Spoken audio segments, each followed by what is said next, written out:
Very good morning student. Previous video में हम लोगों ने स्कूल क्या होती हैं और जब एक बालक है वो स्कूल में एंट्री करता है तो क्या क्या कह सकते हैं, फैक्टर होते हैं, क्या क्या इफ़ेक्ट होते हैं, वो सारा हमने पढ़ाई की। इस वीडियो में हम लोग बात करेंगे inter relationship between school, community and family, यानी कि विद्यालय, समुदाय और परिवार में अंतर संबंध। ठीक, क्या इन तीनों में रिलेशन रहता है उसके बारे में हम बात करेंगे। देखिए, समुदाय व्यक्तियों का एक ऐसा साधन है जो मिलकर सामान्य उद्देश्य की प्राप्ति, सामान्य जीवन व्यतीत करने के लिए एक निश्चित भूभाग में रहते हैं।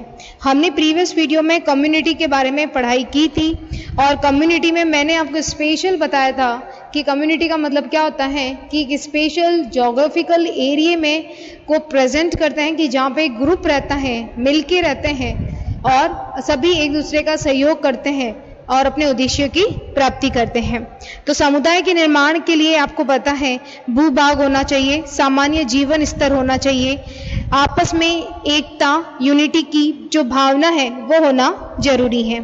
उसी तरह से आपने देखा कि अलग अलग, जैसे कि मैंने बताया था कि समुदाय भी अलग अलग होते हैं, सबका कम्युनिटी अलग अलग होती है। देखिए, विद्यालय और समुदाय में क्या रिलेशन होता है। विद्यालय और समुदाय के बीच बहुत ही, आप कह सकते हैं, गहरा संबंध होता है। ये दोनों अपनी अपनी उन्नति एवं स्थापित के लिए एक दूसरे पर डिपेंड होते हैं, यानी कि विद्यालय कम्युनिटी पे डिपेंड है और कम्युनिटी विद्यालय पे डिपेंड है। स्कूल एक सामाजिक संस्था है, यानी कि एक सोशल इंस्टीट्यूशन है। समाज स्वयं को जीवित रखने के लिए विभिन्न प्रकार की शिक्षा संस्थाओं की स्थापना करता है और समाज के विचारों, मान्यताओं और मानदंडों और परंपराओं को स्थापित किया जाता है। यानी कि विद्यालय क्या है? विद्यालय समाज के द्वारा स्थापित किया गया एक ऐसी संस्था है जो बालकों को समाज के लिए जो भी आवश्यक गुण होते हैं वो सिखाए जाते हैं। ठीक है, तो विद्यालय सामुदायिक केंद्र के रूप में, यानी school as a community centre. देखिए, शिक्षा एक सामाजिक समस्याएं और समाज विद्यालय को ये कार्य सौंपता है। ठीक है, यानी कि जो सोसाइटी है, जो हमारी कम्युनिटी है, वो विद्यालय को ये कार्य देती है कि वो बहुत ही अच्छे से बालकों को ट्रेंड करें, प्रशिक्षित करें, उनको ढंग से शिक्षा दें और जो समाज के हित में कार्य कर पाए। विद्यालय को ही ये कार्य क्यों सौंपा जाता है? देखिए, समाज जो है वो विद्यालय को ही ये कार्य क्यों देता है कि वो बालकों को प्रशिक्षित करें, उन्हें अच्छी शिक्षा दें, उन्हें अच्छे से गुण सिखाएं, क्योंकि बालक को सामाजिक परंपरा उसी प्रकार उत्तराधिकार में प्राप्त नहीं है जैसे उन्हें अपने पिता की संपत्ति होती है।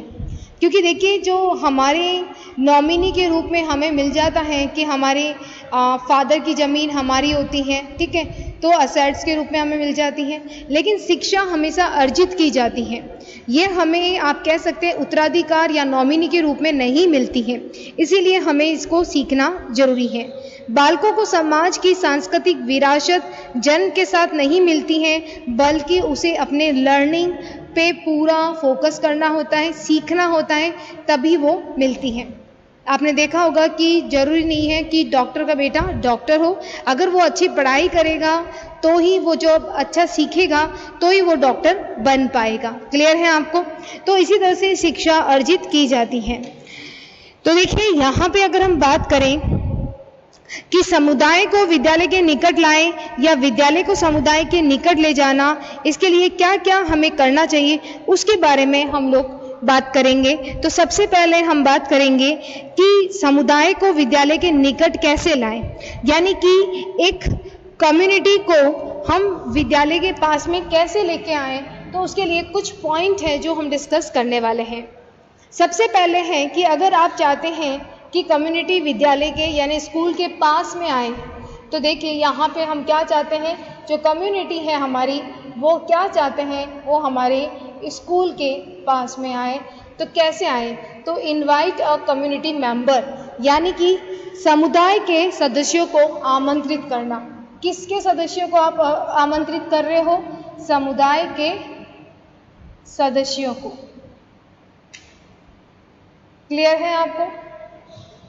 तो स्कूल में आप क्या कर सकते हो, कम्युनिटी मेंबर को इनवाइट कर सकते हो, ठीक है। विद्यालय सामुदायिक जीवन के विभिन्न क्षेत्रों में कार्य करने वाले लोगों को आमंत्रित करते हैं। सामाजिक कार्यकर्ता जैसे आप डॉक्टर ले सकते हैं, वकील ले सकते हैं, ठीक है, किसी बिजनेसमैन को बुला सकते हैं, ठीक है। ये लोग अपने व्यवसाय और अपने जो भी उन्होंने वैल्यू हैं, जो उन्होंने अर्जित की हैं, वो सभी बालकों के साथ में शेयर करें, उन्हें बताएं कि कैसे हम परिस्थितियों में किस तरह से अपने ज्ञान को प्राप्त करके हम कैसी भी परिस्थिति हो हम वो हासिल कर पाएं अपने उद्देश्यों को। डॉक्टर अपने व्यवसाय से संबंधित तथ्य और उनकी समस्याओं से अवगत करा सकता है। इसी प्रकार अलग अलग जो प्रोफेशनल कोर्सेज होते हैं उनके बारे में लोगों को बुलाकर छात्रों को, स्टूडेंट को हम डायरेक्ट नॉलेज दिला सकते हैं। इससे क्या होगा, कम्युनिटी मेंबर का भी हमारे विद्यालय में एंट्री होगी, तो जितना ज़्यादा कम्युनिटी मेंबर आते हैं डायरेक्ट रूप से वो बच्चों को सिखा पाते हैं, तो इससे जो कम्युनिटी और जो स्कूल है उन दोनों में क्या हो सकता है कि एक साथ कार्य करने की क्षमता आ सकती है। यानी कि सामाजिक कार्यकर्ता छात्रों की नागरिक समस्याओं में रुचि जागृत करा सकते हैं कि कैसी कैसी प्रैक्टिकल प्रॉब्लम्स होती हैं, क्योंकि बच्चा हमेशा थ्योरेटिकल नॉलेज, किताबों की जानकारी ही रखता है। जब इन व्यक्तियों के द्वारा वो प्रत्यक्ष रूप से सुनता है कि क्या क्या समस्या आती हैं, डॉक्टर बनने में कितनी समस्या आती हैं, क्या क्या डॉक्टर बनने के बाद समस्याओं का समाधान करना पड़ता है, उसी तरह से बिजनेसमैन बता सकता है कि क्या क्या रिस्क होती है बिजनेस में। तो बच्चा जो किताब में पढ़ता है वो किसी व्यक्ति से जो उन्होंने खुद ये कार्य किया है उनसे जब सुनता है तो प्रत्यक्ष अनुभव के द्वारा वो बालक जो ज्ञान लेता है वो उसके जीवन भर उसके साथ में रहता है, ठीक है। तो इसी तरह से हम अलग अलग क्षेत्र के लोगों को इनवाइट कर सकते हैं। क्लियर है? सेकंड पॉइंट क्या कह रहा है, पेरेंट्स टीचर यूनियन, यानी कि अभिभावक और शिक्षक संघ। क्या है ये? अभिभावक शिक्षक संघ। देखिए यहाँ पे पेरेंट्स टीचर यूनियन का मतलब हो गया कि समुदाय को विद्यालय में लाने के लिए, समुदाय को विद्यालय में लाने के लिए या नज़दीक लाने के लिए टीचर पेरेंट्स यूनियन होना जरूरी है। छात्रों के माता पिता को शिक्षण कार्य से निम्न प्रकार से संबंधित किया जा सकता है। यानी कि पेरेंट्स को हम पेरेंट्स मीटिंग कर सकते हैं, बच्चों के सारे साल भर के जो भी उनकी एक्टिविटीज़ हैं, जो भी गतिविधियां रही हैं, वो हमें उन्हें प्रत्यक्ष रूप से बतानी चाहिए कि ये बालकों में ये कह सकते हैं ये एबिलिटी है, ये योग्यता है, ये बालक में ये समस्या है। तो इस तरह के यूनियन बनाकर हम कम्युनिटी को क्या कर सकते हैं, स्कूल के नियर ला सकते हैं। नेक्स्ट है फिल्म शोज एंड परफॉर्मेंस। देखिए यहाँ पे फिल्म शो और प्रदर्शनियों का आयोजन किया जा सकता है। विभिन्न कार्यों में संलग्न व्यक्तियों द्वारा ज्ञान प्राप्त किया जा सकता है। विद्यालय विभिन्न प्रदर्शनियों का, एग्जीबिशन का आयोजन करके समाज को उसमें कह सकते हैं आमंत्रित कर सकते हैं, उनका सहयोग प्राप्त कर सकते हैं। तो आप देखते हैं कुछ ऐसे एग्जीबिशन लगाए जा सकते हैं जिसमें हम समाज के लोगों को बुलाकर बता सकते हैं। जैसे आप देखते हैं साइंस डे पे हम लोग साइंस के जितने भी मॉडल होते हैं उन्हें बनाएं और बाहर से हम समाज के लोगों को आमंत्रित करें तो उन्हें भी पता चले कि बालक का जो ज्ञान है किस तरफ और किस विस्तार से जा रहा है, ठीक है, बच्चा ग्रो कर पा रहा है या नहीं कर पा रहा है, ये सभी हम प्रत्यक्ष रूप से बता सकते हैं। नेक्स्ट पॉइंट है फेयर एंड फेस्टिवल्स। देखिए यहाँ पे मेले और उत्सवों आदि का मनाना, विद्यालय में विभिन्न मेलों का, फेस्टिवल्स का और मनाना चाहिए जिससे समुदाय विद्यालय के निकट आएगा। भाग लेने वाले और देखने के लिए स्थानीय समुदाय को आमंत्रित किया जाना चाहिए। इससे समुदाय और जो कम्युनिटी है, स्कूल है, उनमें बहुत ज़्यादा इंटर रिलेशनशिप हो सकते हैं। तो आप देखते हैं अलग अलग जो त्यौहार, फेस्टिवल्स बनाए जाते हैं, मेले लगाए जाने चाहिए ताकि इस तरह से उनको इनवाइट करें कम्युनिटी मेंबर्स को और ताकि वो उनमें स्कूल में और कम्युनिटी में एक अच्छा इंटर रिलेशनशिप बन पाए। नेक्स्ट है सॉल्विंग कम्युनिटी प्रॉब्लम्स, यानी कि समुदाय की समस्याओं का समाधान करना। नेक्स्ट पॉइंट क्या कह रहा है, सामुदायिक समस्याओं का समाधान करना। देखिए यहाँ पे विभिन्न समस्याएं आती हैं तो उनका समाधान करना चाहिए। छात्र सामुदायिक जीवन की ठोस परिस्थितियों का ज्ञान प्राप्त करके उसको समर्थ कर सकते हैं। यदि विद्यालय ग्रामीण क्षेत्र में स्थित है तो बहुत सारी समस्याएं देखने को मिलती हैं, जैसे सफाई नहीं होना, स्वास्थ्य की समस्या होना, जैसे एग्रीकल्चर प्रोडक्शन का नहीं बढ़ना, ठीक है, लघु और जो आप देखते हैं स्मॉल कॉटेज इंडस्ट्री होती हैं, जो लघु कुटीर उद्योग होते हैं, उनमें सही वक्त पर फंड ना मिलना, कोष की प्राप्ति ना होना, तो वो जो लघु कुटीर उद्योग हैं वो आगे नहीं बढ़ पाते हैं। तो ये जो समस्याएं होती हैं, इन समस्याओं को हम स्कूल में प्रॉब्लम को प्रैक्टिकल रूप से सॉल्व करके बता सकते हैं कि कैसे हम आगे आने वाली समस्याओं से समाधान कर पाएं। तो इस तरह से बच्चों को हम स्पेशल केस स्टडी दे सकते हैं कि ये एक समस्या है, इसका समाधान कैसे किया जाएगा। तो आप देखिए बच्चे अपने अपने तरीके से सोचकर उस केस स्टडी को वो कर सकता है, जिससे वो बच्चा अपने ज्ञान को तो बढ़ाएगा ही, साथ ही वो कम्युनिटी की जो प्रॉब्लम्स आ रही हैं उसको भी वो क्या कर रहा है, सॉल्व कर रहा है। ठीक है, नेक्स्ट है ऑर्गेनाइजेशन ऑफ वेरियस एक्टिविटीज, यानी कि विभिन्न आप गतिविधियों का आयोजन करना। देखिए समुदाय को विद्यालय के निकट लाने के लिए सबसे पहले हमें क्या करना चाहिए, बहुत सारी एक्टिविटीज़ हैं उसका आयोजन करना चाहिए। जहाँ तक हो सके तो समुदाय यानी कम्युनिटी से हेल्प लेनी चाहिए, सहायता लेनी चाहिए, ताकि उनका भी योगदान, उनका भी रोल इसमें हो पाए।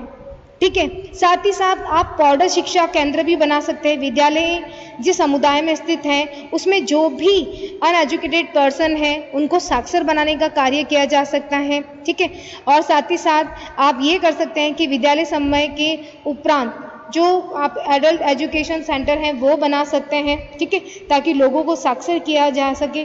तो जो लोग साक्षर होंगे वो स्कूल का आप कह सकते हैं आना जाना उनका रहेगा, तो हम कह सकते हैं कम्युनिटी क्या हो सकती है, वो स्कूल के नियर आ सकती है। तो ये कुछ पॉइंट हैं जिसे हम चाहते हैं कम्युनिटी किसके पास आए, स्कूल के पास निकट लाने के लिए। ठीक है, अब देखिए कुछ पॉइंट ऐसे हैं कि हम चाहते हैं स्कूल कम्युनिटी के नज़दीक जाए, स्कूल को कम्युनिटी के निकट ले जाना, स्कूल को किसके नज़दीक लेके जाना, कम्युनिटी के पास में। इसमें सबसे पहला पॉइंट लिखा है मैंने, इंटरव्यू यानी साक्षात्कार। देखिए प्रत्यक्ष ज्ञान की प्राप्ति के लिए साक्षात्कार आधार का कार्य करते हैं। छात्र जो होते हैं, स्टूडेंट होते हैं, समुदाय के विभिन्न लोगों से इंटरव्यू करके समुदाय के बारे में विभिन्न सूचनाएं प्राप्त कर सकते हैं। साथ ही समुदाय के बहुत से लोग उनको प्रकाशित साहित्य और आप कह सकते हैं महत्वपूर्ण जो सूचनाएं हैं वो दे सकते हैं। तो देखिए जो स्टूडेंट होंगे वो क्या करेंगे, कम्युनिटी मेंबर के इंटरव्यूज़ लेंगे यानी साक्षात्कार लेंगे और उनको और बहुत सारी जानकारियाँ प्राप्त करेंगे, और जो भी समस्या ऐसी लगती हैं तो उनका समाधान भी करेंगे। और ये आप कह सकते हैं जिससे विद्यालय को हम किसके नज़दीक लेके जा सकते हैं, कम्युनिटी के नज़दीक। नेक्स्ट पॉइंट क्या है, सोशल सर्वे एंड क्लब। देखिए यहाँ पे हम कह सकते हैं विद्यालय को सामाजिक सर्वेक्षण क्लब का संगठन करना चाहिए। आसपास सामुदायिक जीवन की कुछ तात्कालिक आवश्यकताओं समस्याओं के बारे में छानबीन का कार्य करें, जैसे सड़क की दशा देखें, पानी की व्यवस्था देखें, आसपास के क्षेत्र की सफाई, स्वास्थ्य,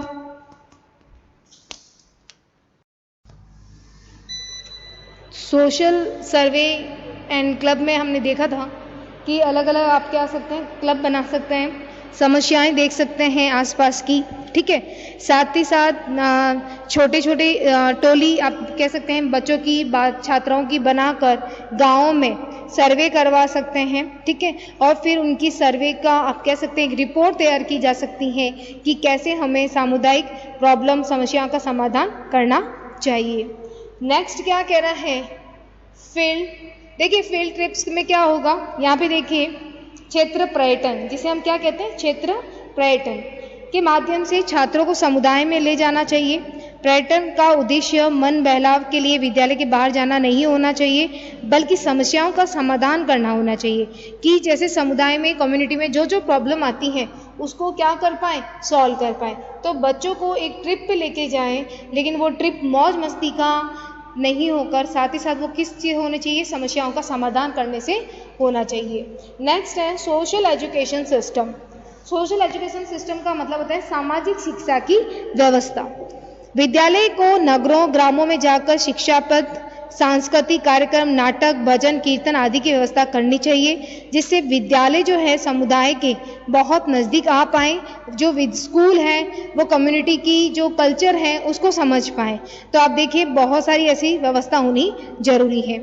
समाज सेवा का आयोजन कर सकते हैं, सोशल सर्विसेज का आप कह सकते हैं, जैसे कि श्रमदान कराना, आप देखते हैं पेड़ पौधों को लगवाने में, ठीक है।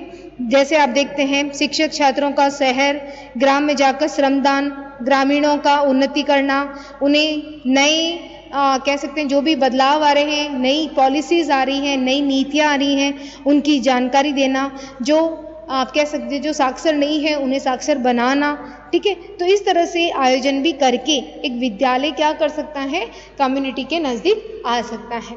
तो आज के इस वीडियो में हमने देखा कि कैसे इंटर रिलेशनशिप होना चाहिए स्कूल, कम्युनिटी और फैमिली के बारे में।